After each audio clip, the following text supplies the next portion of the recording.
Happy Saturday. If it's Saturday where you are. I don't know if I have an international audience yet. Let me check my other feeds real quick.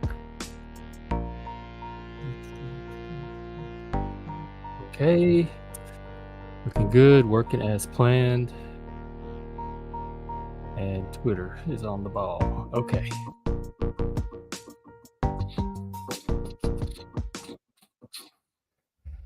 How is everybody doing? I'm streaming today for a couple of hours. Machine Lies is going live about 5 o'clock, 2 hours, whatever time that is with you, 7 p.m. Central. He actually has it scheduled for 10 minutes before, but usually takes a while to get going anyway. So I'm going to go catch him after this. And he usually streams well into the morning, the wee hours. So it's an all-night thing. So I'm going to stream a couple of hours until that starts. This is like the pre-stream, I guess. And I want to do Twitter. And then I have some things to go over on fascism and narcissism. Andrew Wilson from the Crucible did the debate with Vosh last night. And if I didn't like Vosh before, I certainly don't like him anymore now. I just think he's smug, arrogant, condescending. I find Desi the same way. My ex was like that. It's people that live in this little liberal bubble where they get with whatever version of education they're getting, they think that it's the version, and they get really obnoxious about it, but they get really like a superiority complex over it, where they feel like they have to educate everybody that's outside of their bubble and bring them up to their level of knowledge about things. And they just look ridiculous in literature that's called the alazan, the bombastic, like they had the proud soldier, there's different characters that, especially in comedy, that pretend to know or be more than they actually are, and all the other characters can see it. And so there's a lot of comedic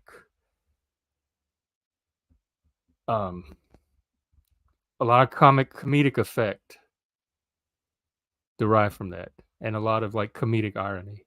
And so these characters have Moliere had a lot of them, Shakespeare had some of them in his dramas. That's what they remind me of. They're alazans. And anyway, the whole point is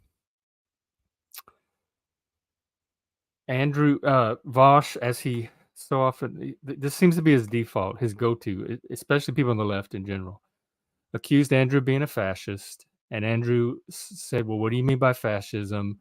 And Voss said, oh, there's these 14 points, qualifications for fascism. And Andrew says, let's pull them up, and then we can go through them, and you can show me where I'm a fascist, and we can see which ones apply to you as well.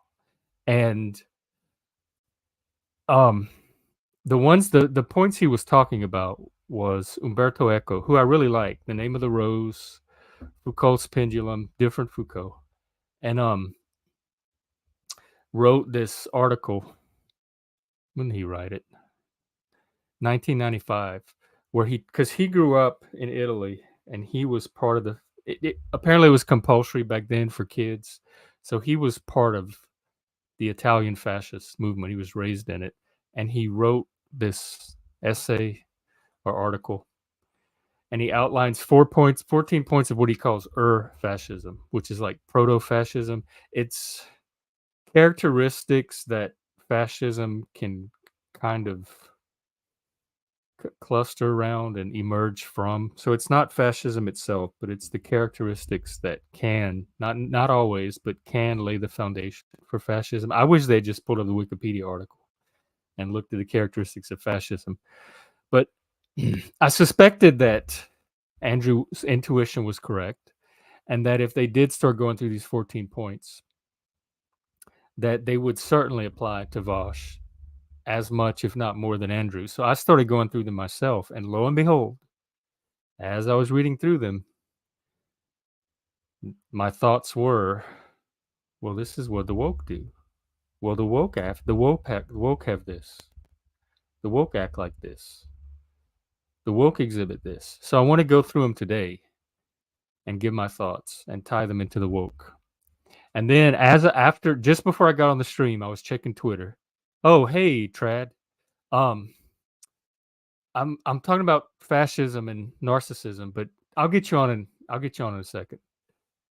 Oh, let me get my comments going. This guy I follow on Twitter named Russell wrote an article on narcissism, what he calls tribal narcissism. And I was reading it real quick before I came on the stream, and those characteristics I started to associate with the woke as well, because it's been said for a while now that some of the stuff we see coming from the left exhibits signs of personality disorders like narcissism, borderline, etc. And as I started going through these traits in this article, it kind of tied into the fascism article and also reminded me of what I see coming out of the woke. So I wanted to go through those. But Trad is also welcome to come on. I can postpone that. And that's what I'll do. This is Traditional Culture Preservation Society. You can follow him on YouTube. He's been on before. He did a live stream last night. And so you can wait.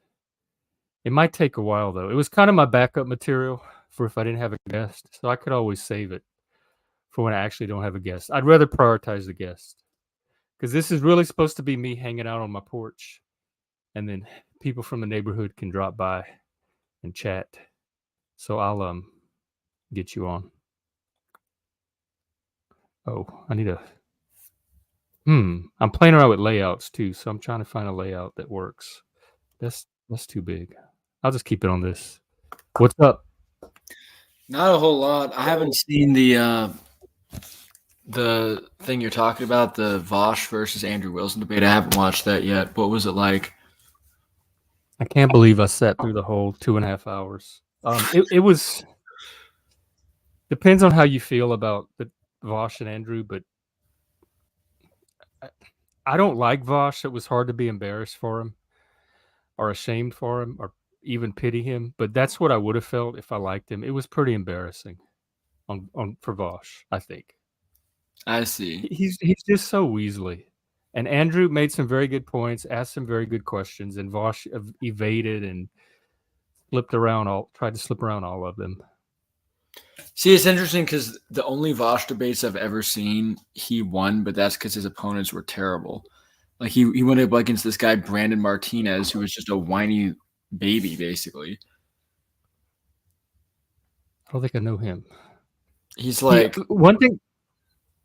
He's what? He's like some like pseudo white nationalist, even though he's Hispanic. I don't know. It's weird.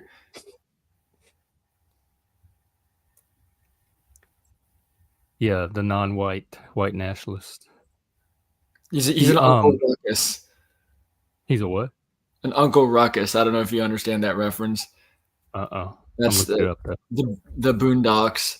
It's this old TV show from the 2000s. Oh, I remember the Boondocks. I don't remember Uncle Ruckus. I never really watched him.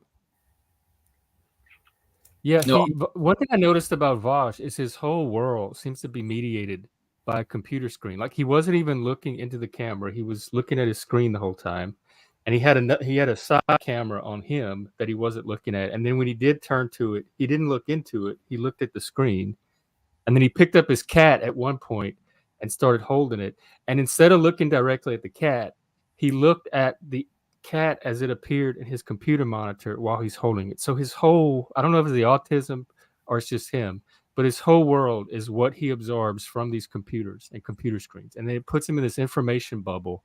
And then he gets the big head and thinks that all his information, interpretations, and takes are superiors to everyone else's. And then he tries to educate you and bring you up to where he is. And that's what he was trying to do with Andrew all night. And Andrew kept popping that bubble over and over and over. And Vosh never really did. And like once you take him out of that bubble or expose it, he's kind of hopeless, and then he starts flopping around like a fish, and like dodging questions and points and trying to turn it back on the other person. So he wasn't even his debate tactics that he's so proud of wasn't even impressive last night.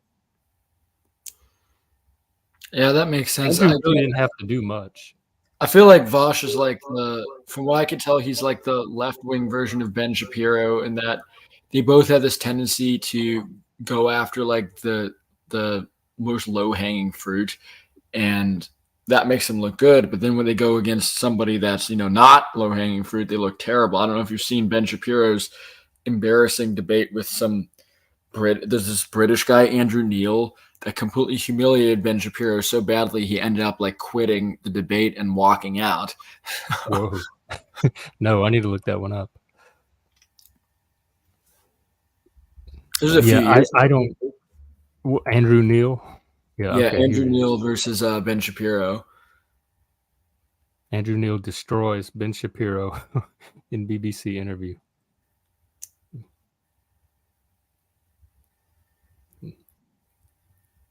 I don't. I think Vosh is a blowhard, and he's in a bubble. He's an ideologue. He's just so clearly an ideologue. Everything he argues is not off of logic; it's off of these pre-existing points and beliefs that he adopts and brings to the argument. And Andrew kind of does the same thing, but in this case last night, Andrew's points I think had more merit, and he was better at expressing them and arguing for them. Yeah, well, I mean, Andrew's he's got a lot of like rhetorical skill. Yes, he's And very good much at arguing for over dialectic. And that's the thing, like he's very much like he's good at arguing points that are even like wrong or even stupid. So like a lot of the times I think he's trolling and he doesn't actually even believe half the stuff he argues for, but he's very good at like, I guess I don't know what the term is. It's not exactly sophistry, but it's like when you're arguing, when you're so good at debate that you essentially are arguing for points that are ridiculous or that aren't even the points you hold, but you're still arguing successfully for them. Like that's what Andrew is.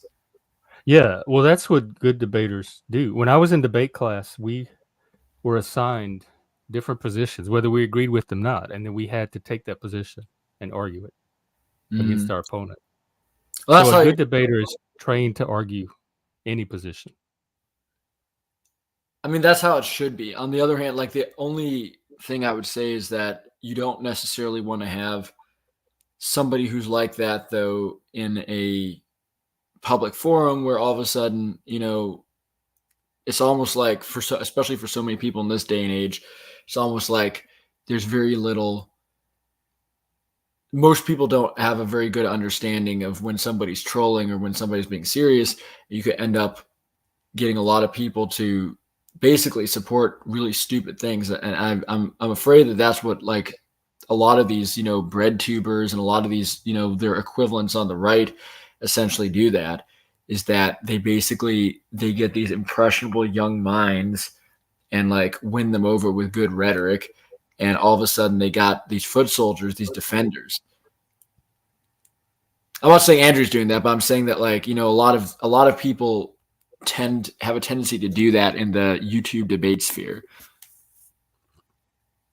Yeah, I think that's been going on ever since sophistry developed, and it makes it hard to know where what the person's real points are. So if Andrew's taking a position and people don't know that it's not his real position, they can mistake it for. So that's his reputation on the line. But then I think the solution is to just put better rhetoric out there, and because if they're going to fall for inferior rhetoric or sophistry, then just put superior. That's kind of what Socrates and Plato's whole project was. Just put superior arguments and rhetoric out there, and they'll come around to those if they're effective enough. That would be the hope, certainly. On the other hand, there's also the counter argument that a lot of people are they don't necessarily want to hear the truth. They just want to get entertained, right? They just want their comedy hour, their whatever. Like I get the sense that especially on the YouTube debate sphere, there's a lot of people that just like watch these things for the lulls, and they're not necessarily interested in they don't necessarily want somebody that's wants to have like a serious academic type discussion. You know what I mean? Yeah, those are boring. Those are for nerds. Yeah. Well, that's a lot of people's um,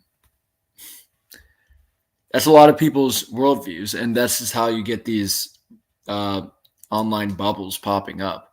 And a lot of them are ridiculous. I mean, a lot of them are just and the success of somebody like a lot of these people that are really successful and really have a huge following. I wonder why. Like, I wonder what's even the appeal to somebody like that. Like somebody like Me Vosh. too. Again, Vosh has won the two debates I've seen because he was going after super low hanging fruit. But I can tell that he's not. He doesn't seem to have any original thoughts. I mean, he basically just is like a slightly more left wing than average Democrat, from what I can see. A lot. Some of it seems to be just cult of personality. Like I don't know why some of these YouTubers get as big as they do, other than their personality or something about them speaks to their generation in a way that I just don't understand. Yeah, I think that a lot of it is that a lot of it is just like they part of it's being in the right place at the right time, but part of it's also like basically just knowing how to like entertain the lowest common denominator. And I think Andrew's actually better about that than a lot of other people. But even with the Crucible, you see like if you ever spend a lot of time on the Crucible Discord, you very quickly come to the realization that like a lot of these people are just basically they just have daddy issues and they are looking for a cult leader. That might explain why I spend so much time there too. Um, I one thing I like about the Crucible is I find less of that follower mentality than I do in some of the other I would groups. say that Like a lot of people are they have no problem pushing back against Andrew, pushing back against the mods.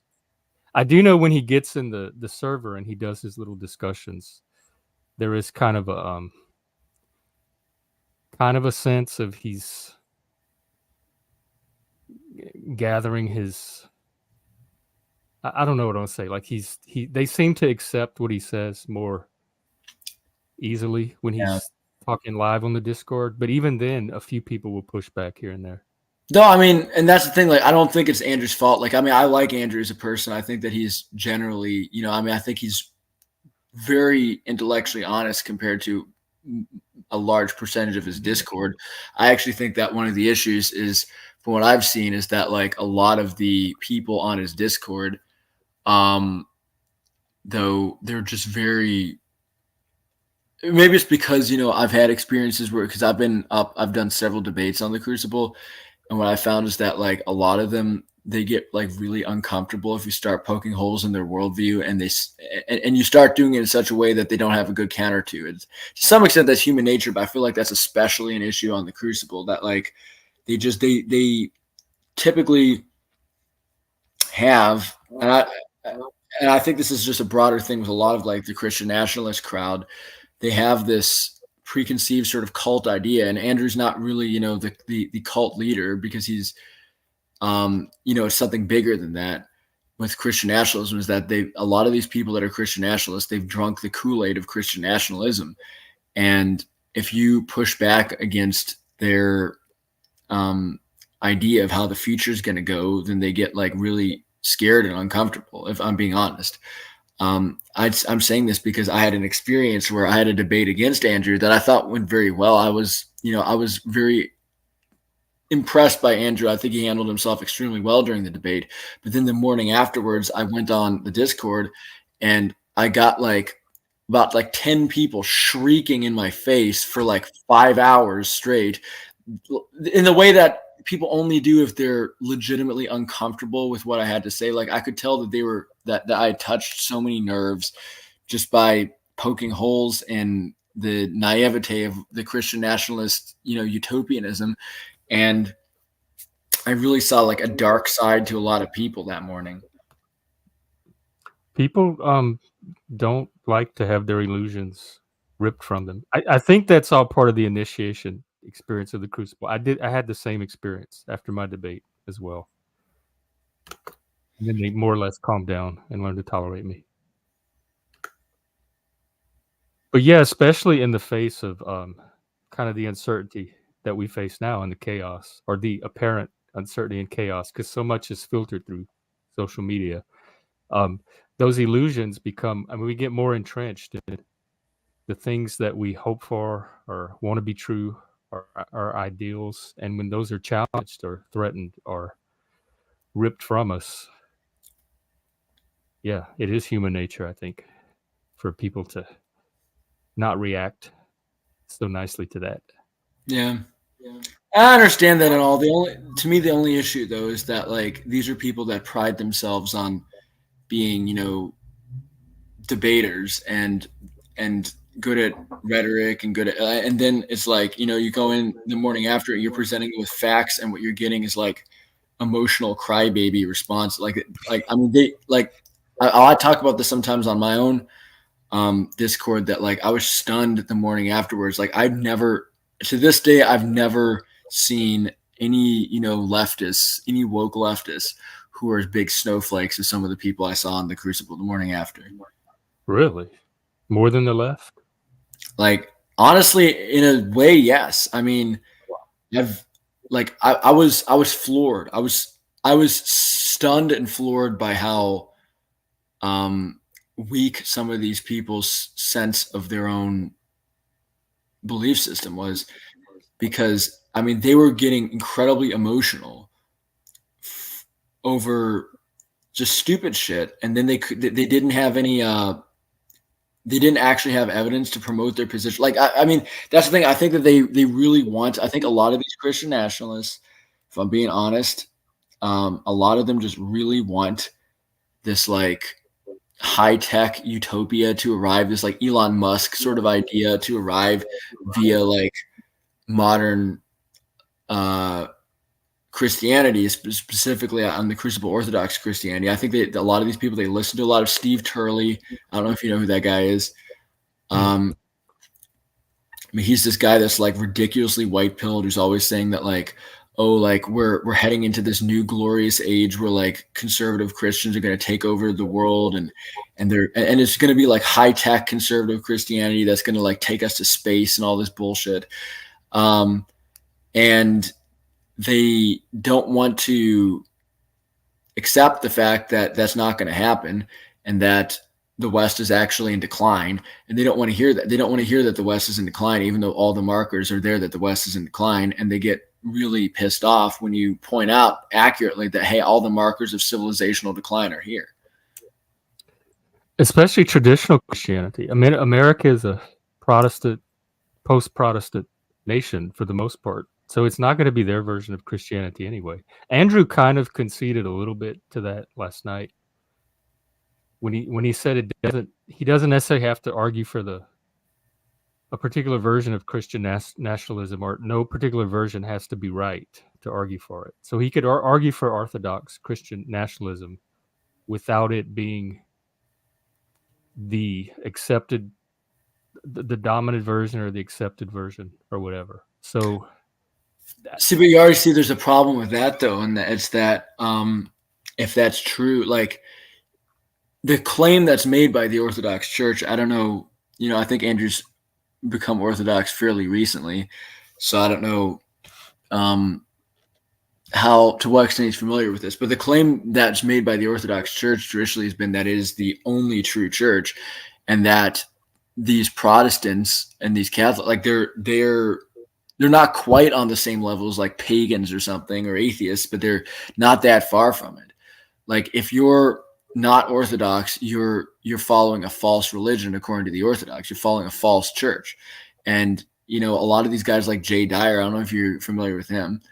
a little bit. But he'll say that like, yeah, like he'll even go so far as to say that the Roman Catholics don't even worship the same God, that they worship a false God, that their understanding of the Trinity is so different from the Orthodox understanding that it doesn't even count as the same God anymore. So, it's a very exclusive club, the Eastern Orthodox Church in a ways.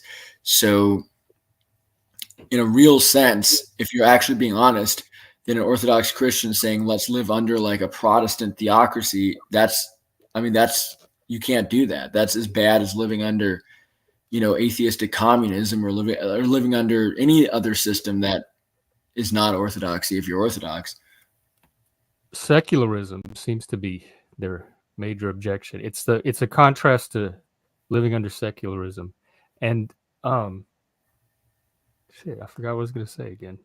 Oh well. Oh yeah, don't all of the sects think that they're the one true religion? I mean, everyone's gonna want to argue Not for their not own freedom. Hinduism. Well, I Hinduism mean, in says that, like, Christianity. um, yes, except for the ones that are liberal, like the Quakers or something like that. They don't think they're the one true religion, and like the Unitarian Universalists, they don't think they're the one true religion. But like, even with the Protestants, it sort of varies because like the Protestants won't say that, like the Methodists don't necessarily go around saying like, oh, the only church that's correct is the Methodist Church. But what they'll say is that like there's a number of different valid Christian churches, but we're the best, basically. Hmm. But the Orthodox and the Catholics, they're very exclusive. They'll say, no, actually, like, we're the only one that's the real church. We're the only one that can trace ourselves back 2,000 years, and all the other churches are heresies, basically. I wonder if that's just normal for tribalism. Yeah, to some extent. I think that there's always going to be some of that. I know that there's, as an anthropologist, I've read there's a tribe called the Rawala, who are a Bedouin Arab people in like southern Syria, like along the Syria Saudi Arabia border. And in their they're traditionally Muslim, but like so many Islamic peoples, in highly rural and remote areas, they don't they traditionally didn't really believe in like Orthodox Islam. So in their version of Islam, their understanding of it was that there was heaven and hell, or paradise and hellfire. And paradise, the criteria for them to get into paradise was being Rawala, and the criterion for getting into hellfire was being anything else. So like literally they reinterpreted Islam to basically say that like, no, actually, whether you go to heaven or whether you go to hell for eternity is dependent on whether you're part of our tribe or not. Yeah, I think that kind of creative interpretation and reinterpretation, not only in religion, you see it in the arts, you see it in philosophy, you see it in almost any human intellectual activity or social or cultural activity. I think I think that's an enduring trait of being human. Yeah, um, to a large extent, I That think so as revisionism. well. Like, well, goes into something a point I've been making for years in my study of anthropology is that religion is never going to that religion is no world religion actually has the power to overturn the customs of a traditional society. So when a new religion comes to an older culture, what will typically happen will be that the new religion will be forced to adapt to what that culture, the animistic older beliefs of the culture, and it'll end up having a symbiosis, which is why if you look back before the Industrial Revolution, pretty much everybody who was Christian or Muslim or anything like that was basically half animist and half Christian, or half animist and half Muslim. And that the real break, the one thing which actually does extinguish traditional cultures is modernity. That modernity uniquely has the power to do what religions actually cannot do, which is completely undo the entire fabric of the traditional culture. What is considered modernity? Basically, just modern technology, modern science, modern medicine, modern everything, like the entire sort of modern package, post industrial package that has created the modern world, for better or for worse, in my opinion, mostly for worse. So, like science and technology. As we 'Cause understand them in the modern age. that kind of happened in Greece too, around the fifth, fourth century something. They had Orphism, Dionysianism, the mystery religion, and then rationalism came along and kind of supplanted and displaced those, and there was a struggle there to hang on to some of the old beliefs. It So I never, though, think it became a broader cultural thing. You know, I mean, like it became, yeah, among a certain sort of middle class, yes, but the majority of people still lived in the countryside and they still had their basically their animistic beliefs up until, I mean, I would say that the Greeks gave up finally gave up their animistic beliefs maybe as recently as the 2000s. like something like enlightenment, like back then that was their form of enlightenment, where here the mythical beliefs are replaced by more rational explanations for things, and then if you replace enough of them, you can get people to abandon the rest of them, or so they think. I don't think people ever completely abandon that mythical side of themselves. Yeah, well, that's the thing is that people like because what happens is that this stuff always starts with the basically like the emergent like urban middle class, and then over time it takes quite a while. It maybe begins to trickle down to the lower classes, but that really even only happened with modernity because what we see happening in like ancient civilizations is that there will be these, you know, this rationalistic, ultra like almost proto atheist class with like they call them the Charvakas in ancient India, for instance. But what will happen is that because of the fact that they're still basically living in a traditional society where most people live in the countryside and where life is generally, you know, hard enough that, you know, 50% of kids die as little kids or even as babies, you know, because they never get past that level. The society never it never becomes something that really affects the entire society. The entire society remains what it's been for thousands of years in terms of its belief system. And that the uniqueness of modernity is that modernity completely changed the game. And it actually, for the first time in history, allowed these ideas to trickle down to the entire society to the point where, I mean, I would say arguably in America today, even most of the so-called Christians have a much less spiritualistic belief system than almost anybody would have had pre 1800. When do you think this started? This ability for this class to finally get their ideas out.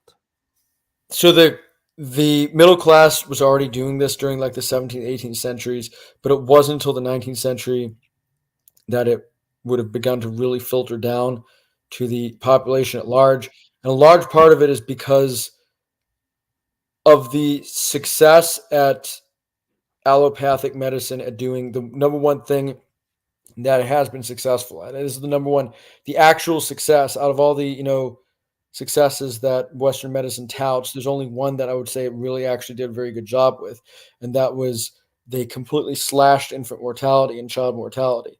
So what they did, but the problem with that is that although you could say, well, that's great, that's awesome, that now like 50% of people aren't dying as kids. Well, the flip side though is that those 50%, it's not like there was random infant mortality, you know, throughout history. It was that like the 50% who survived were the fittest, right? Survival of the fittest. And the 50% who didn't survive were the ones that would have been weaker both in the body and in the mind. And what happens is that these people, as they now increasingly survive, they now start carrying maladaptive ideas. And so what you get now is the birth of basically all these problem ideologies, because now um, like upper class secularism now meets with a huge body of people that are just simply this I know it sounds harsh, but just simply not adaptive genetically. And so they're going to start promoting all these really bad ideas like communism, like, you know, Marxism, like all the and eventually wokeness, because wokeness eventually the result of all this in the long run. But that what ends up happening is that these people that are now promoting these ideas that are bad for society that would have not existed in a pre 1800 environment. Now they're proliferating, and now eventually they multiply to the point where now something like 90% of the world's population, not the world, but like the West, 90% of the West population couldn't have survived childhood before 1800. And this is actually going to end up undermining the West in the long run. I think it has that chance too. Maybe not for those same reasons. You think there's something genetic that makes people vulnerable to wokeness? To some extent, yeah. Obviously, I'm not a full-on genetic determinist. I think that it's genes and environment both play a role, but there is a degree. Like people have done studies of the heritability of these traits, and there's very few traits that don't have at least a little bit of heritability. Most will have a significant environmental component. In fact, almost all have some environmental component, but almost all also have some genetic component, even if relatively small. And with something like political affiliation, there's a heritability of about 40 to 50%. So there's actually quite a large degree to which some people, for genetic reasons, will gravitate towards the left versus the right. And there's also significant evidence that the people that gravitate towards like woke ideas in particular tend to be people that have more genetic deficiencies, more genetic problems. Um, and that's because of the fact that basically mutations of the body correlate with mutations of the mind. That the sort of thing that would cause you to live past childhood in a pre-industrial environment would cause you to have certain values, certain ideas, a certain degree to which you're prioritizing and valuing strength and the good of the entire society as a whole over the good of the individual or something like that. And now what we're getting is we're getting more and more of these people that are deviants from both sides of that, deviants both from the physical health and from the mental health arena, and now they're promoting ideas that are harmful to the group at large, that are harmful to the human species at large, because they're essentially individualists. They're looking out primarily for themselves rather than for the good of the broader society. That's weird because I see them as collectivist. They're collectivistic in a sense, but not in the sense that because I guess when I talk about individualism, I'm not necessarily talking about the same thing with like individualism versus collectivism, because like obviously communists are collectivist, but I wouldn't really say that like they're not group oriented. There's this theory of like group orientation or group selection, people that basically attempt to do what they can to aid the broader group, because by supporting the interests of the broader group, you're supporting your own interests, that you're supporting interests of your genetic relatives, right? That like let's say a tribal example, like a tribal society or something like the Bushmen in the Kalahari Desert. All the Bushmen share a certain degree of genetic similarity. So even if die in a battle or something. Well, the Bushmen aren't really warlike. Let's take the Maori or something in New Zealand. Like you die in a battle before you get to have kids. Well, you're not passing on your genes directly. Your genetic line is dying with yourself. But if by dying in that battle, you are helping your side to become victorious and to continue their line, you are in a sense passing on your genes, because you're passing on Maori genes. You're contributing to the success of the Maori people. Well, historically, human beings have been group selected in that they've worked. The ones that have survived, essentially what they've done is they've worked for the good of their broader society, trying to promote the interests of the group at large. And the people that don't do that, people that are basically self-centered and don't care about the group, or even try to undermine their group, or think that there's something wrong with their group, that their group needs to be destroyed or something like that, or that they need to cooperate with the outsiders to subvert the group, people like that historically did not survive in throughout most of history, not because they were necessarily summarily killed off, although some of them were as traitors or something like that, but mostly just because they didn't survive, because those sorts of attitudes tended to deviate from the norm, and anything that deviated from the norm didn't live past childhood, because deviations from the norm in regard to the mind tend to correlate with deviations from the norm in regard to the body.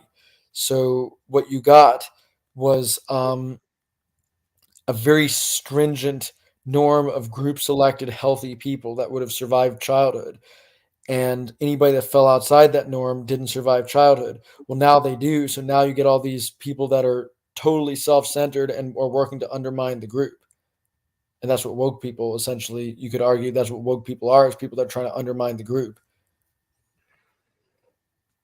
I do agree that they feel alienated from like mainstream culture, the mainstream group, but with their own group, they do seem to be not undermining the group, but strengthening it, like their own side. So they've kind of formed a counter group to the dominant group. So they're not. I guess like what you're saying about the people that the outliers or the deviants that normally didn't survive or somehow were alienated from the group.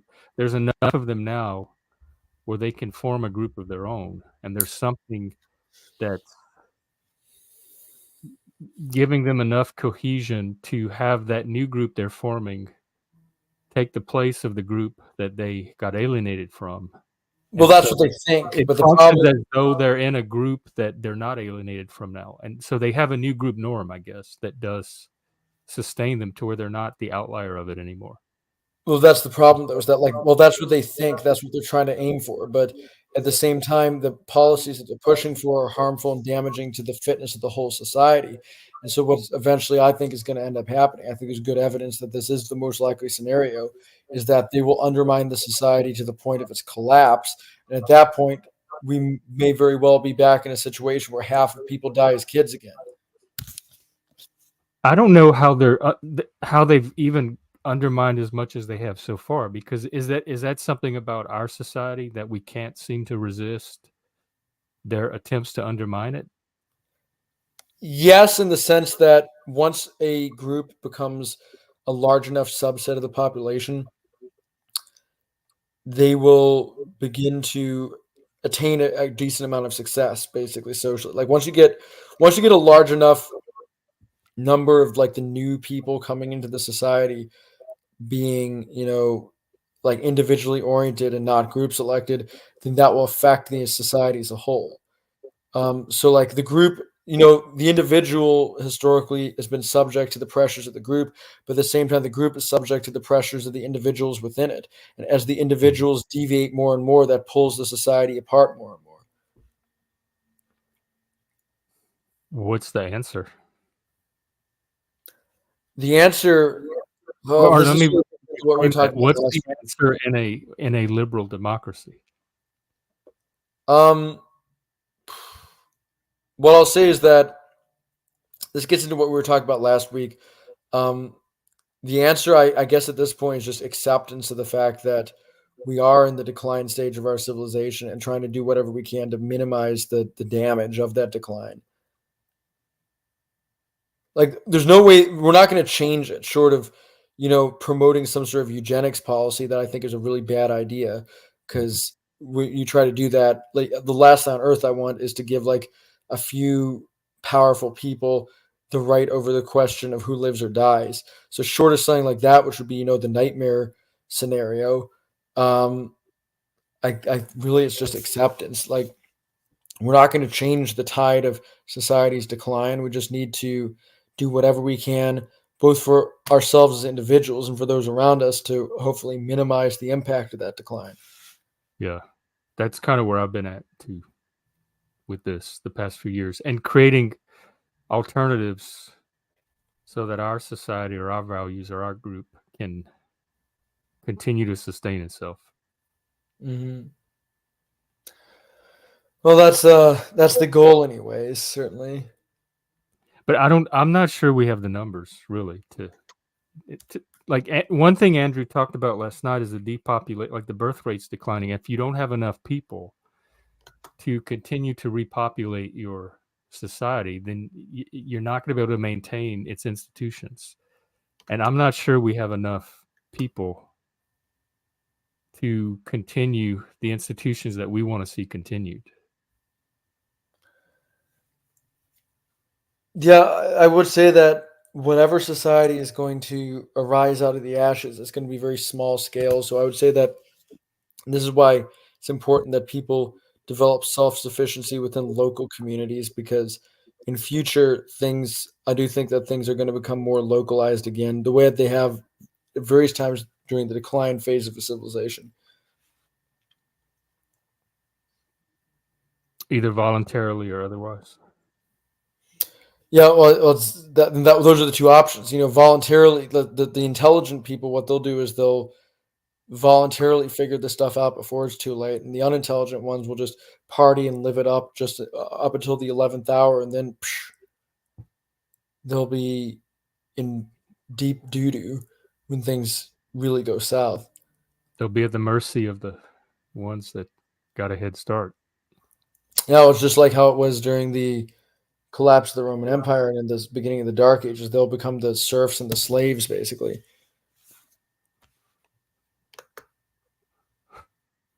Well, I'm I'm not necessarily disagreeing with anything you're saying. I guess I haven't. It's hard to judge how far the acceleration is, like what point we're at in the process, if it even is a process. Like if there's not something that can turn it around and make it be not just another historical cycle.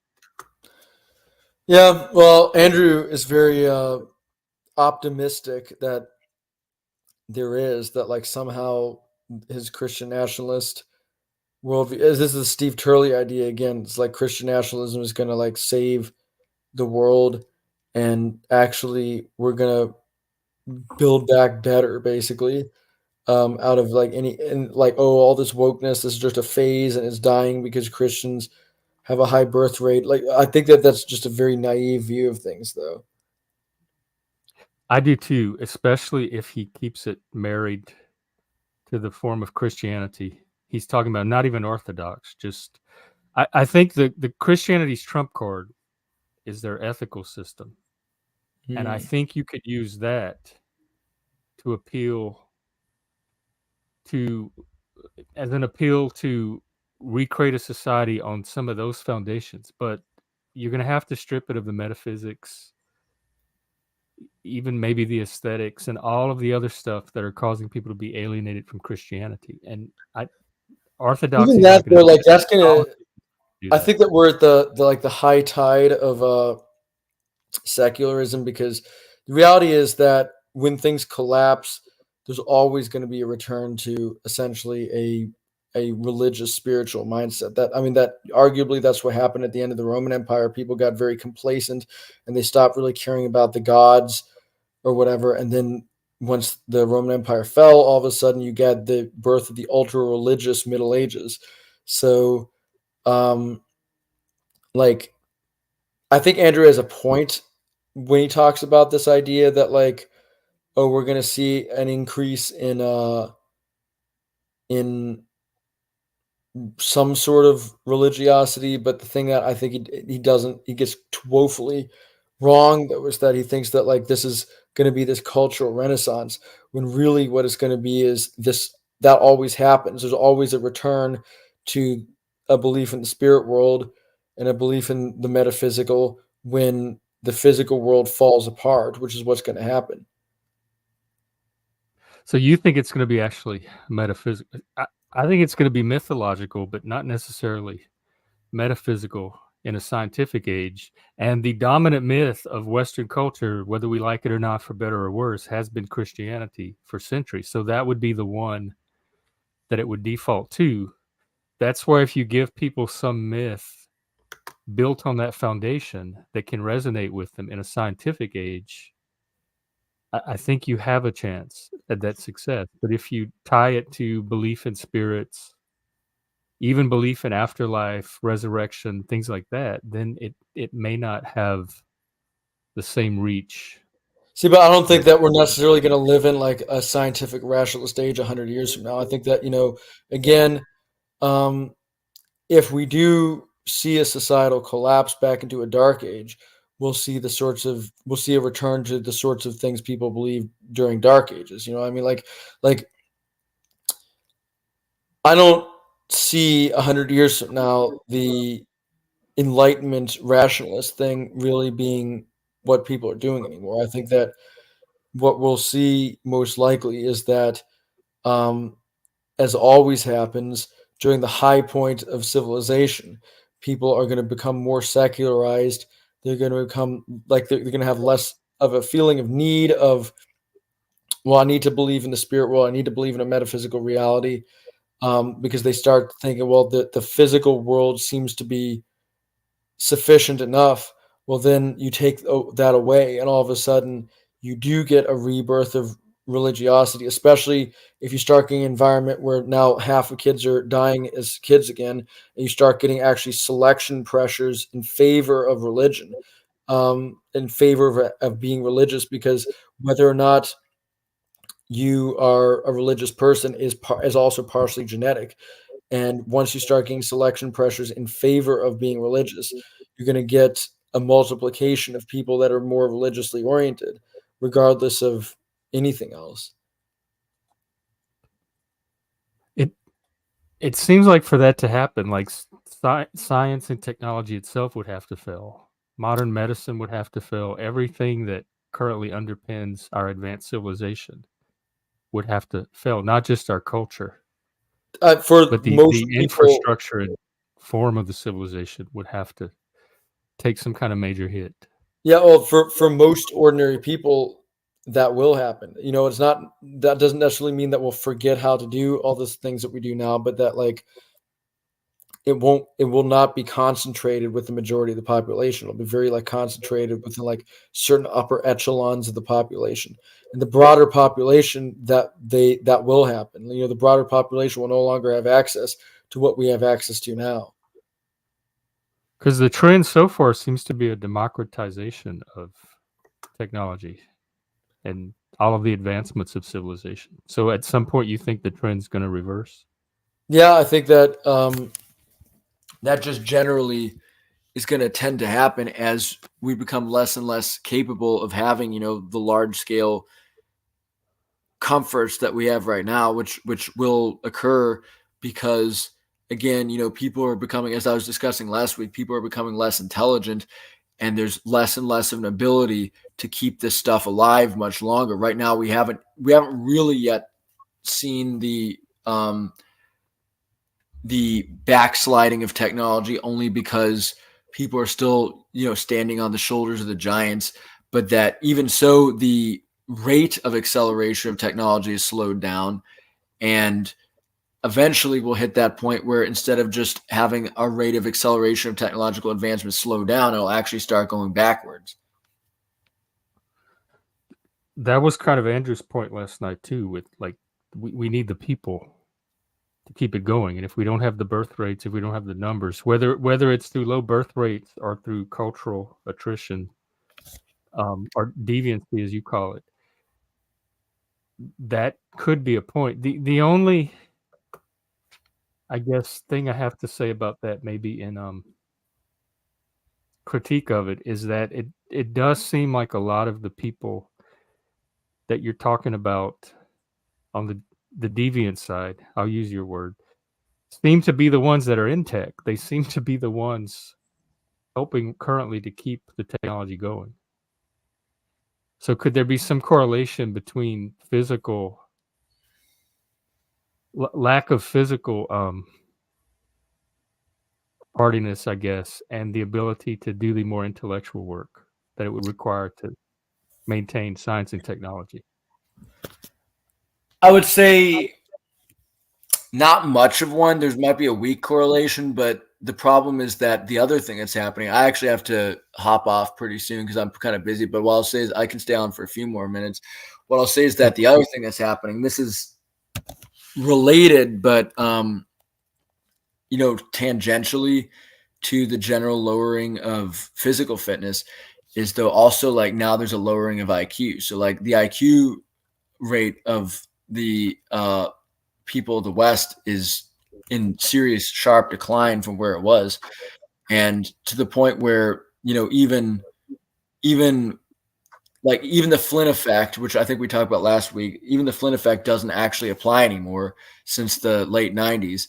And now the attrition in IQ is advancing quite quickly to the point where there are going to be fewer and fewer people that are even capable of doing, the sort of like STEM stuff that you need to do in order to keep the system running. That the percentage of people that are capable of doing this is going down. At the same time, our need to have a lot of people that are capable of doing it is going up. If we lose our smart people, your scenario is more and more likely. I definitely agree with that. And I kind of have watched. I don't know IQ itself, but the effects of intelligence decline even in my lifetime. I've watched education, if not decline, at least change from the form that I was familiar with it in. And so if we are losing smart people, then yeah, it's something to be worried about. And what will end up happening, and what I think is already happening, because we've been losing people that have like the genetic characteristics of intelligence for more than 100 years. But that, again, it takes a while for that to trickle down. And what we started getting in the 90s was that up until the 90s, despite the fact that our genetic level intelligence was going down, the environment was pushing us to the point where the environmental aspects of intelligence were going up. Well, eventually, though, that caught up because our genetic level intelligence went down so far that now the education that we're receiving is much poorer than it used to be. So now that's affecting the environment as well. So now people, even a highly intelligent person genetically, and there's fewer and fewer of them, but even the ones that there are now receiving crappier and crappier educations. Our academies are making people dumber. And that's a really frightening situation to be in. I actually have to hop off now, but it was good having this discussion. It was good chatting with Machine's gonna stream in about an hour, so maybe I'll see you there. All right. Yeah. I'll be there. I'll be there late, but I'll be there. Cool. He'll probably be there all night. So fair enough. Okay. Right, well, have a good rest of your day, and you too. Hopefully we'll talk again. Okay, that was. I don't know what to make of that. It's speculation.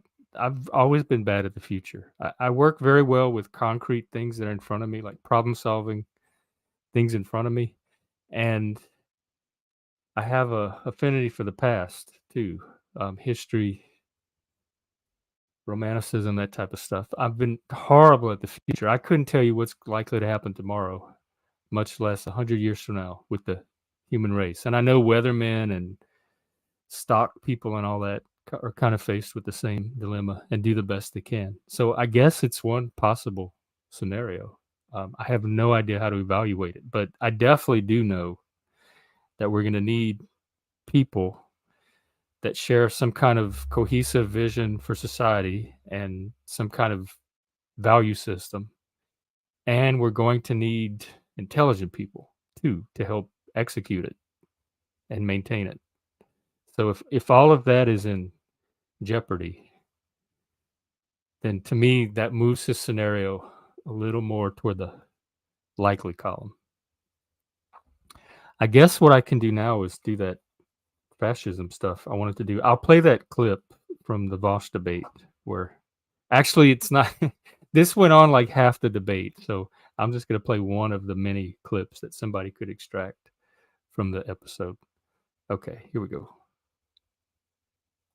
The previous well, first I want all I'm asking Vosh to do. He made the qualifier. He claimed I was a fascist. Nope. I would like you to give me the list of fascism that you go by, and then what we'll do is we'll go one by one and see which one of us is more fascist. Notice how he wants to. Well, hold on. Notice how like he gets triggered. Notice how he made an accusation. He can't back it up. He can't do it. Exactly what happened. It was my turn to talk. Vosh is a weasel. It was. You remember how it was my turn to talk? Vosh, you're a weasel. To be fair, I did let you talk for a while. Yeah. You did make sure. That well, I'm trying to move. Yeah. So now it's my turn. Now it's my turn, Vosh. Okay. Anyway, so that is what I went and looked at. I have that list. It's from Umberto Eco. I'll put it in the chat for anybody that's interested in it. And it's called Fascism, and it's a list of He describes it as a list of features that are typical of what he would like to call fascism or eternal fascism. These features cannot be organized into a system. Many of them contradict each other and are also typical of other kinds of despotism or fanaticism. But it is enough that one of them be present to allow fascism to coagulate around. So that leaves a very, very wide latitude to using this list to define fascism and then turn around and paint someone as a fascism. But I was going to share it. Hang on.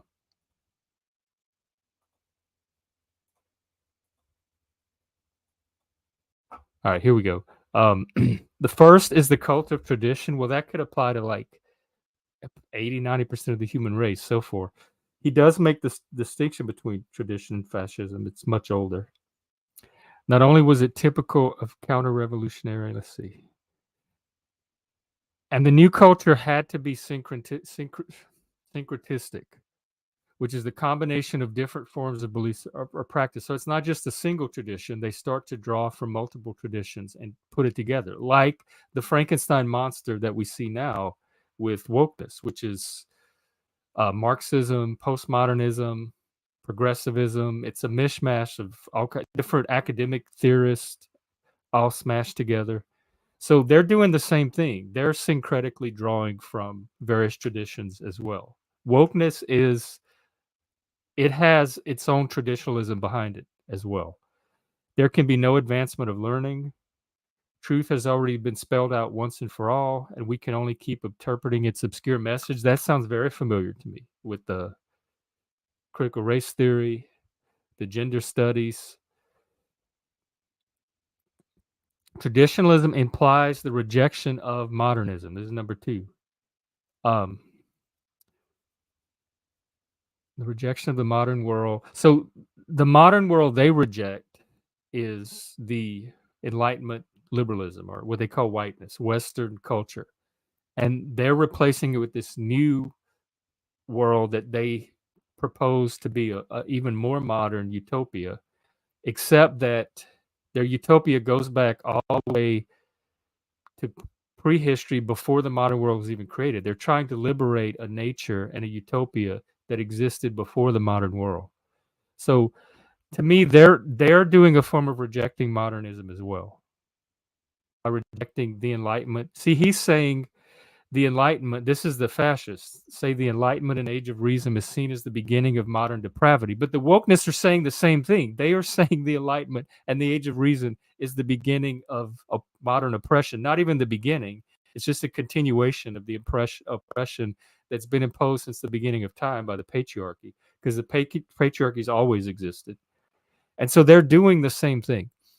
Irrationalism depends on the cult of action for action's sake. It must be taken without previous reflection. Thinking is a form of emasculation. Distrust of the intellectual world. We see that with some of the painting of characteristics of traditional intellectual culture is whiteness. Meritocracy is whiteness. Punctuality is whiteness. Rationality is whiteness. They're changing the test. Like some schools are eliminating literacy and math requirements, and they're changing the standardized test, or the standards of the standardized test, because in the name of equity. How is that not distrust of the intellectual world? Action for action's sake, we see that in the protest, the Antifa, the riots. No syncretistic faith can withstand analytical criticism. There's nobody in the modern world that I talk to, and I talk to people from all across the spectrum, that resists criticism so far more than the woke. We even saw that. You could watch that Vosh debate, and you could see how he resists Andrew's very reasonable, very critical questions about his position, which he never did fully articulate. They came on to talk about Christian nationalism versus secular communism, and Andrew put forth several points of his vision for Christian nationalism and kept asking Vosh for his, and Vosh never did really articulate his version of secular communism. He did make a few policy suggestions which were not even very concrete.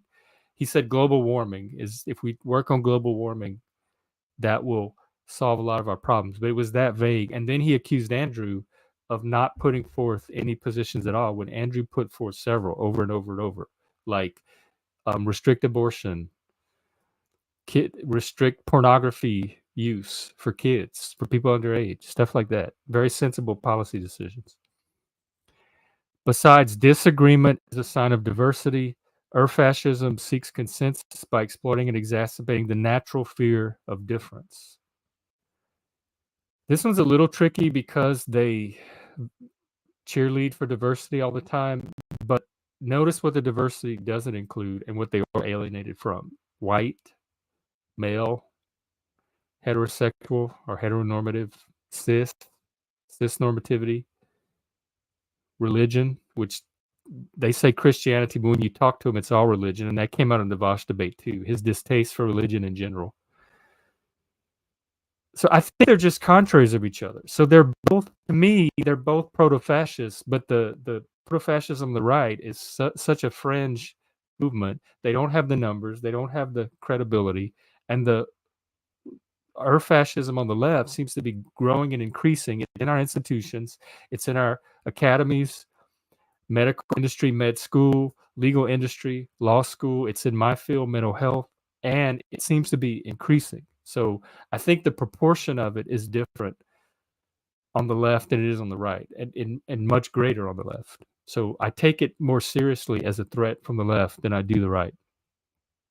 Appeal to a frustrated middle class. Well, that's the damn culture that wokeness took off from in the first place, was that upper middle class, liberal, kind of waspish blue state culture. And that's who it's appealing to. Robin DiAngelo's book was written to appeal to a frustrated middle class set of white women and white people. To people who feel deprived of a clear social identity, what's with all of the identity groups on the left? All the flags, all the LGBT, the letters you can identify it, the different social groups, the different genders. All of that is about trying to establish some clear social identity because they feel deprived of one, because they can't find one reflected in what they see as the dominant society of this monolith of Christian, white, heterosexual, cis men. Their only privilege is the most common one, to be born in the same country. This is the origin of nationalism. Our fascist psychology, there's the obsession with a plot, possibly an international one. How is patriarchy or white supremacy or whatever not obsession with a plot? At least a national one, if not a global one, because it's getting imported to all these other Western nations like Canada, England, and all that. So the racism that was unique to the United States in the civil rights era and slavery is somehow also an issue in all these other countries that didn't have the slavery we had. The followers must feel besieged. That is nothing but, there's nobody right now in politics that feels more besieged than the woke right now. So I think this is useful. I'm glad Echo put it together, but I think it can be mapped onto what we see on the left just as much or more than the people that are like Vosh that are trying to use it to paint Andrew and the right as the fascist. Must feel humiliated by the ostentatious wealth and force of their entity. What is anti-capitalism? What is wealth inequality? Like the whole racism thing is tied into the wealth inequality between the middle class white people and the brown people. There's no struggle for life, but rather life is lived for struggle. Pacifism is trafficking with the enemy. Yes, like do the work. There has to be protests. You have to actively be engaged in fighting oppression, or you're part of the problem. Life is permanent warfare. I see all of that on the woke side. Elitism is a typical aspect of any reactionary ideology. Contempt for the weak. Fascism can only advocate a popular elitism. Every citizen belongs to the best people of the world. The members of the party are among the best citizens. What is virtue signaling? What is the self-righteousness that comes from being part of the moral, like we don't discriminate, we don't oppress, we're the good people, we're on the side of, we fight for the victims. Their moral elitism is off the charts to me, and also very delusional and very unaware of the consequences of their own positions and their own actions. See, this is getting me worked up. It's getting me started. Since the group is hierarchically organized, and don't think that there's not a hierarchy on the left either. To me, it's like the matriarchy versus the patriarchy. And people think that women don't form hierarchies, but they do. They form some of the tightest, most regimented social hierarchies that I've ever seen. In such a perspective, everybody is educated to become a hero. What is the activism we're seeing on the left, but everybody being educated to become a hero? In every mythology, the hero is an exceptional being. Isn't that the message they're putting on the left? And I'm going to do that thing on narcissism too in a minute. How special they are, and also how special they are intrinsically, but then how special they are for being the victims of the oppression. The Earth fascist hero in his impatience more frequently sends other people to their death. I'm more worried about that coming from the left right now than at the right. Since both permanent war and heroism are difficult, transfers his will to power to sexual the origins of machismo. Well, that's something that I don't think we could accuse the left of, unless like the trans activists are these really angry men trying to pass themselves off as women, if that's a form of machismo. But I wouldn't even call it that. I would just call that, I don't know. What is it? The trans male, I can't even keep the language straight, which is a plus to me.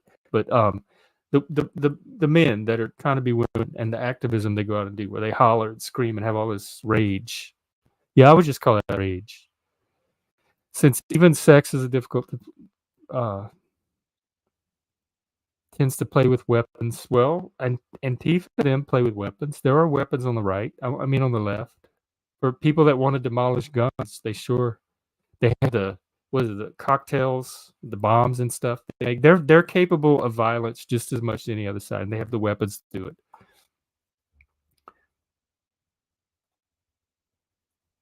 Let's see. Our fascism is based upon a selective populism, a qualitative populism. That's exactly what they're trying to do. They're trying to filter out all of the straight white men that's not going to play their game, that they don't want in their society, the toxically masculine people, and the women that follow them and support them and uphold the patriarchy. This is exactly what they're doing. Since no large quantity of human beings can have a common will, the leader pretends to be the interpreter. The people is only a theatrical fiction. There is in our future a TV or internet populism in which the emotional response of a selected group of citizens can be presented and accepted as the voice of the people. Tell me how that does not describe the woke. Somebody come on and tell me or comment or write or somehow educate me on how there being in our future a TV or internet populism in which the emotional response of a selected group of citizens can be presented and accepted as the voice of the people. Tell me how that's not happening in the woke side. Even within the different identity groups, like the activists speak for all people in that group. The trans activists speak for all trans people. The BLM people speak for all black people. The queer activists speak for all, not only queer people, they try to speak for all gay people too. And Earth fascism speaks newspeak. Impoverished for elementary sense that in order to limit the instruments for complex and critical reasoning, like they're doing with language, that postmodern, like futzing around that they do with language. They are trying to have their own form of newspeak, birthing person, uterus havers, whatever. The degendered language. So my whole point was that, and this is what Andrew was. They eventually compromised, and Vosh was going to pick two of these, and Andrew was going to critique them and see how they applied to Vosh as well. And they barely even got through that. But if you look at this, Andrew absolutely saw this was going when Vosh brought it up. So there you go. It's projection. Or I hope you can see how the fascists recognize the fascism from the other side because they have it in their own self. It's coming from them, and then they're seeing it outside on their enemies. Whew, I might need to take a little break after that. That really exercised me. I also want to do some Twitter and do that thing on narcissism. Maybe I'll do narcissism next because it ties in so much with what I just read. So yeah, I guess let's get to that. This is from Russell Bush. Who is he on Twitter?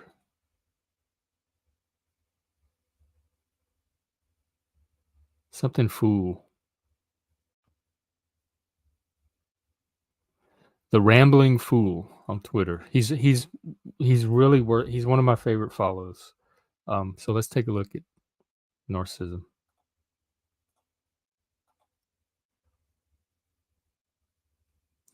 Okay, these are some of the traits. Grandiose sense of self-importance. Exaggerates achievement. Expects to be recognized as superior without actually completing the achievements. That's happening in our educational system. It's happening socially.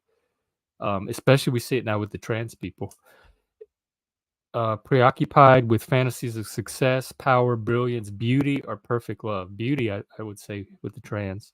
Believes they are special and can only be understood by or should only associate with other special people or institutions. That's how the whole, in the gay community, when I was in it, they were the queer, the separatists, the queer, the anti-assimilationists. They did not want marriage.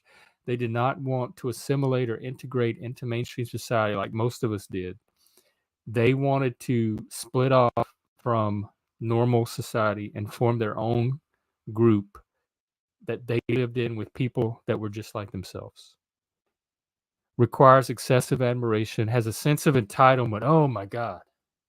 The entitlement on the left. Even things like being entitled to be called a certain pronoun or being entitled to have people talk a certain way so that your feelings don't get ruffled.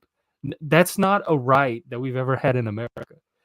That's a sense of entitlement that they're trying to impose as, if not a legal law, social law that has the social etiquette that has the force of custom. Exploitative, takes advantage of others to achieve their ends, lacks empathy, unwilling to identify with the needs of others. I'd say they definitely lack empathy for straight white men and religious people. Is often envious of others or believes that others are envious of them, shows arrogant, haughty behaviors and attitude. It's mostly the thing that initially started to shift me from the left, mostly was their attitude. This haughty behavior. You can see that on the Vosh debate, the arrogant, haughty behavior and attitude. They were not people I wanted to hang around. Couldn't stand their personalities. And then I started to clash with their beliefs, their policy proposals, their tactics, their methods, their ideology. But initially, I just did not like them as people. They were not fun. They were not relaxed. They were not kind. They were not understanding. They were just aggrieved. They were hostile, misanthropic, and aggrieved. Like the world was just all on their nerves all the time and every little thing because they were entitled to this perfect universe where they didn't have to face any of that. And they thought that they were up here for some reason. If an individual can be narcissistic, can a group be? So let's see. And he goes into some of the traits and talks in detail. Grandiosity, partisans increasingly believing that the country lost its way or is irredeemably immoral, which is from the progressives. That only the enlightened. So he's applying this to both sides. The red pill conservatives and woke progressives can save all of society from the existential threat. Trad culture was just talking about it with Andrew believing only the Christian nationalists will come and save society. The woke progressives believe it's going to be them. So there's that grandiosity, that hero complex of society is doomed, but for us that can save it. And if we don't win the culture war, collapse. Fantastic thinking. The vocal activist class uses enlightened centrist as a pejorative. Yeah, I'm really I don't understand that, but part of it I realize, because centrism is kind of they're trying to make it a slur or a pejorative lately. And centrism has two connotations. It's like, the way I use it is, we're not the extremes, we're everything between the extremes. And that's how Paul uses it in that video he just made, P.F. Jung, on the war within centrism. He calls it, what did he call it? I don't remember. It seems important. Anyway, the big area in the middle, and then some people think of the center as this little small center that's actually the center. So really, it's language games. It depends on how you're using centrist, the context you're using it in. But either way, I don't see why either of it. I don't see why this broad coalition of people trying to defend Classroom liberalism in Western society from its extremes is a bad thing.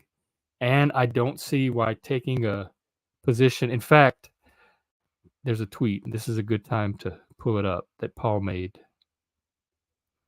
where he clarifies what centrism is to him. Damn it, did I not save it? Oh, I retweeted it. Let me grab it.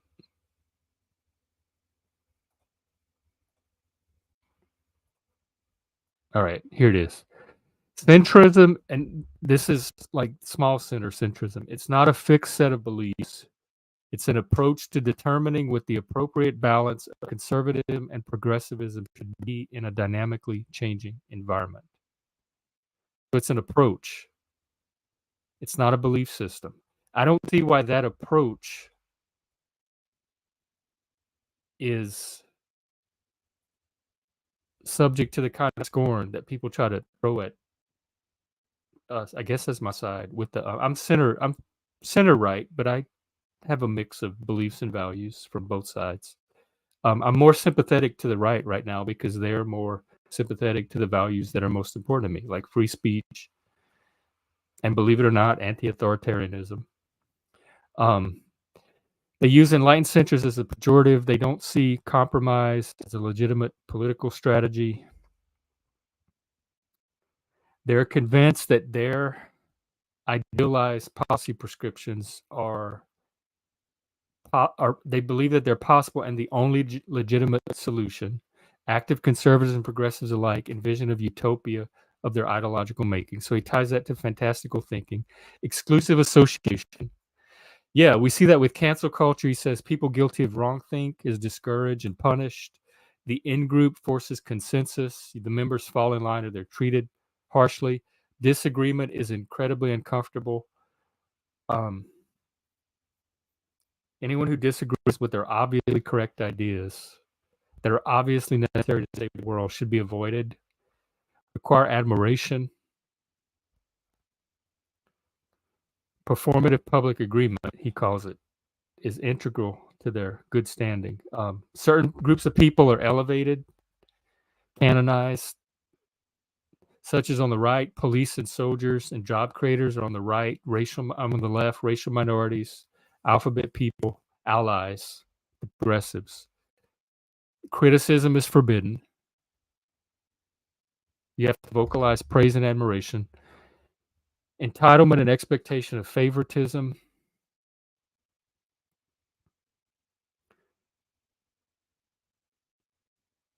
Their own hypocrisy is beyond scrutiny, and society is obligated to contort to their utopian vision automatically. Anyone who requires persuading is one of the bad people. That is the idea that liberalism, we've moved beyond liberalism, which is this persuasion, this open dialogue, and we are at the point where that is no longer a viable method toward achieving our goals. So if you are one of the people that still has to be persuaded, still living within the liberal paradigm, you are one of the bad people because the utopia or the push for utopia has progressed beyond that to authoritarianism. Existing laws, constitutional principles, other guardrails that get in the way are denounced. They're exploitative, lack empathy. Anyone who disagrees with the tribe must do so because they're bad faith, have evil intentions, Nazi, racist, fascist. The idea that some with the necessary requisite knowledge, good intentions, let's see, even the activists, that empathize lived experience and different ways of being only do so when those experiences and ways of being are in line with the tribe's values and goals. Entitlement, envy, and resentment. This is modern politics at their core are driven by entitlement, envy, and resentment.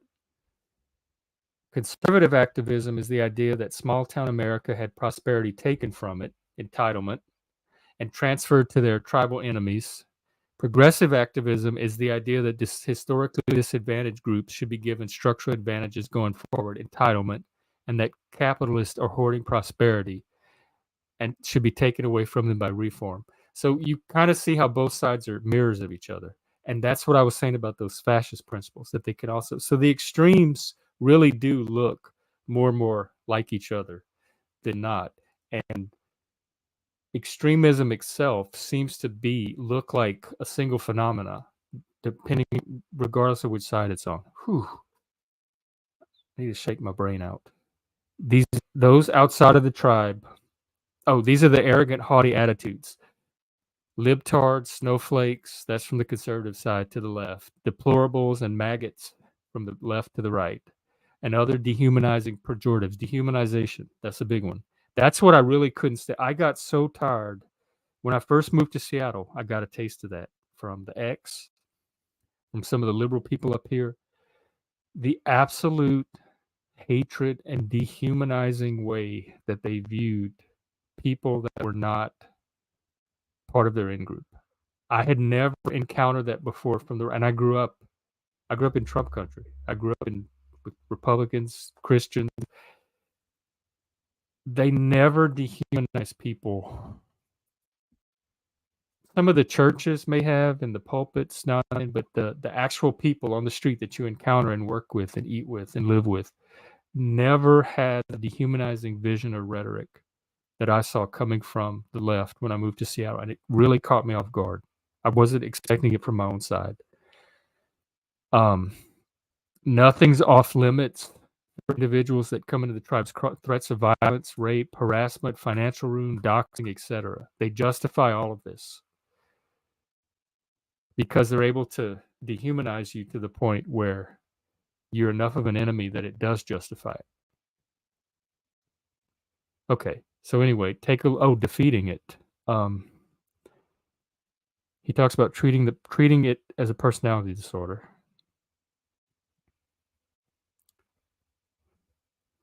Oh, this is interesting. Tribal narcissism has one key attribute that personal narcissism lacks.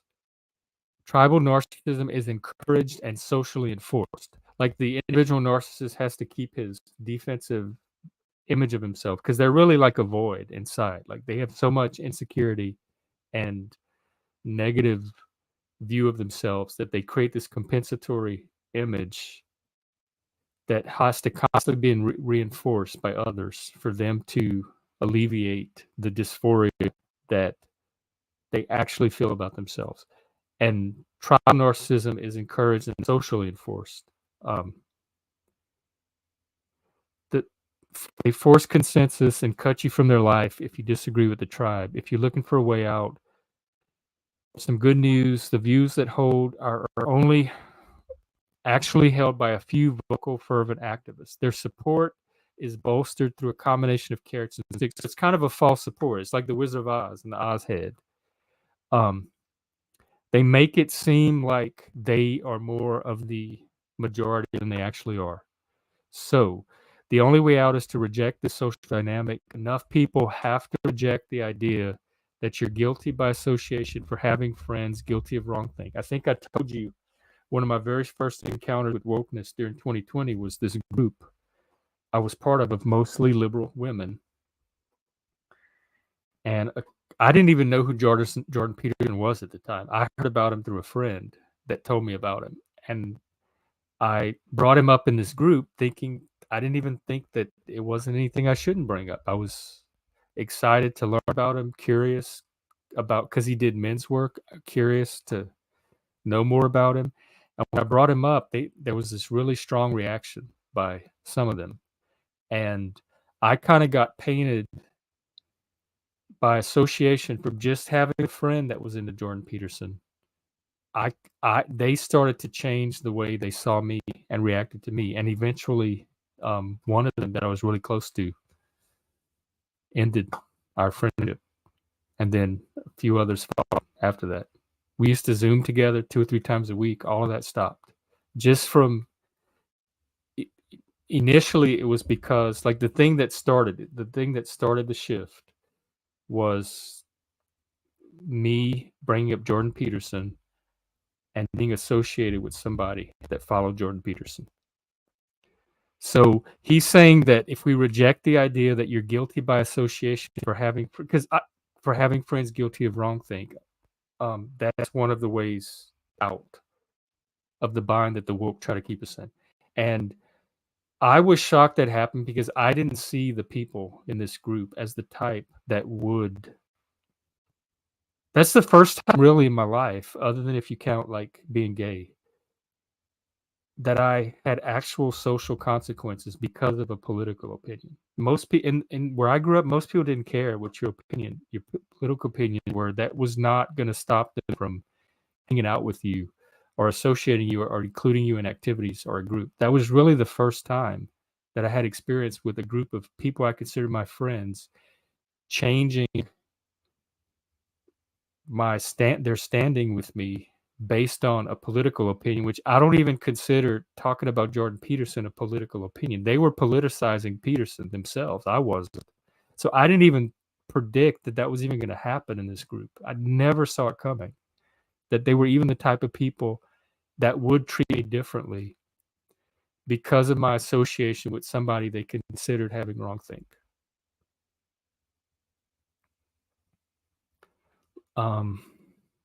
When a therapist attempts to treat a narcissist, their goal is to help the patient see their own characteristics, strengths, and weaknesses and importance in a more realistic light and build empathy and interest for others above and beyond the instrumental use of the narcissist. Good luck with all of that.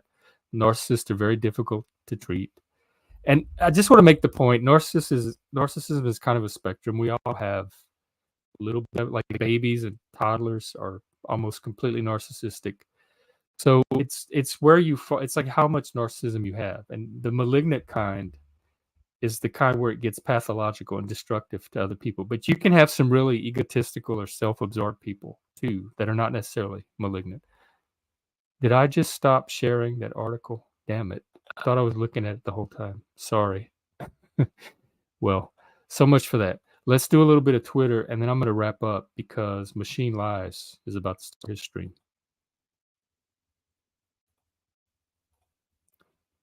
Okay. I think I bookmarked a few, so we'll just go there. I like this tweet. Subjectivity is not embedded within objectivity. Instead, subjectivity and objectivity are more like two parallel dependent structures that inform each other. We each have our own subjective reality that reads and writes information to a single shared objective possibility pool. I just like that. I want to share it.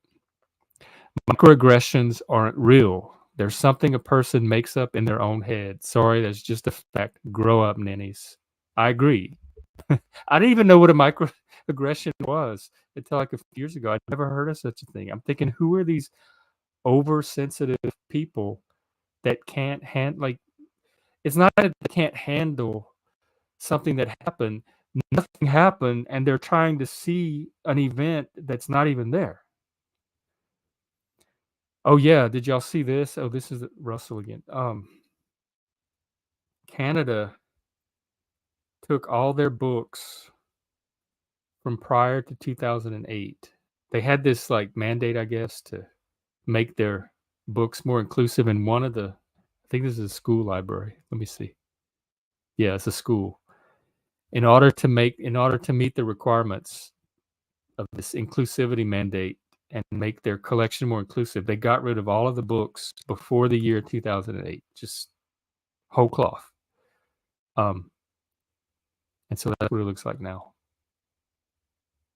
It's just it's that type of thinking. It's really dumb thinking. This is not intelligent people. You are neither an avatar nor an effigy for some identity group. Stop letting them light you up as one. Reject their narratives. Demand to be considered as an individual and show the same consideration for others. That's what that article was saying. Group privilege is fallacy. Sharing a characteristic doesn't automatically mean membership in some group. Group identities don't even exist as universal groups. There are no group benefits. Privileged discourse is prejudice, misplaced resentment. It creates disadvantage. Again, ties back to the article. One of the most toxic, fallacious concepts promoted by activists is the false concept of privilege. This isn't the legal term privilege nor the colloquial form. It's privilege to be honored, often heard in speeches. Privilege is prejudice, political language, and false. I consider it a hate group, coming from a hate group. Okay, I guess those are all the tweets for today. Let me check YouTube real quick. Oh, Jim Bob. Oh, see, I did it again. Jim Bob, what are you doing streaming on a Saturday? Well, anyway, if you're interested, he's doing an analysis of Donnie Darko with based lit analyzer. I saw the movie once when it first came out. I barely remember much about it. It had a rabbit.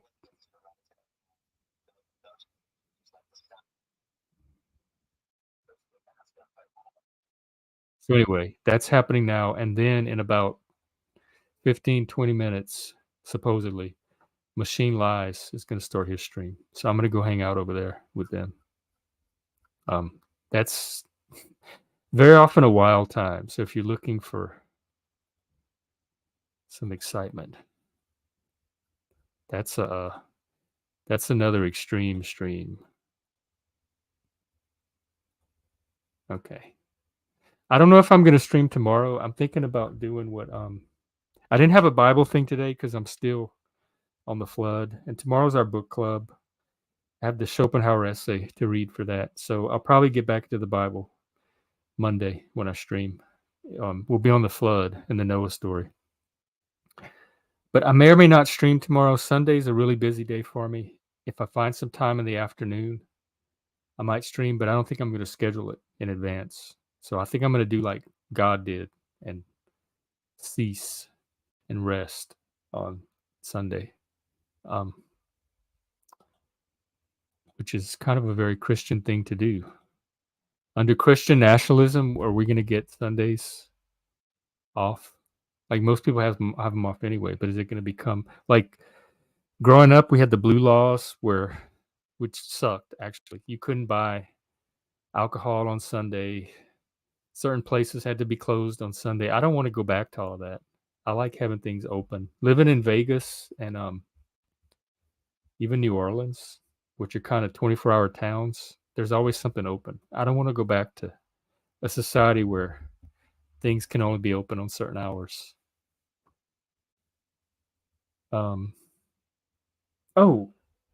I think I'm going to save that for next time I stream. I don't want to stick it here on the end. It was some thoughts about history from some of the books I was reading. So I think I'll open that one next time. Let me put it on my list. And I can turn my banner off. I want to thank Traditional Culture Preservation Society for coming on today. I really enjoyed the chat. And on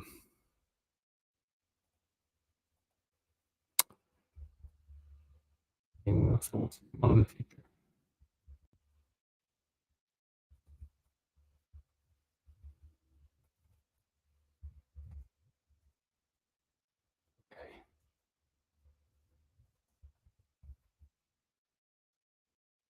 Okay, well, let me get my music going.